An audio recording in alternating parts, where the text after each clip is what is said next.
வெறுப்பை உண்டு பண்ண வேண்டுமென பின்னாடி மறைந்திருக்கிற சத்ருவாகிய சாத்தனின் கிரியை தான் என்பதை நீங்க மறந்துவிடக்கூடாது.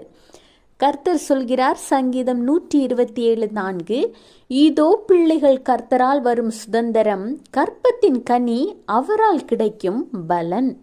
உங்கள் பிள்ளைகள் தவறு செய்யும் பொழுதும் தப்புக்கள் செய்யும் பொழுதும் அவங்கள திட்ட வேண்டாம், அடிக்காதீங்க, கோபப்படாதீங்க. சரியான தவறுகளுக்கு மட்டும் கண்டிங்க, தண்டிங்க. மற்றபடி ஆண்டவராகிய இயேசு கிறிஸ்துவிடம் தினமும் முழங்கால் படியிட்டு உங்கள் பிள்ளைகளுக்காக ஜெபிங்க. சத்ருவாகிய சாத்தானை கடிந்து கொண்டு ஜெபிங்க. ஸ்கூல் அண்ட் காலேஜ் எல்லாம் திறக்க போகிற இந்த சமயத்தில் இன்னும் அதிகமாக அவர்களுக்காக நீங்கள் ஜெபிக்க வேண்டும்.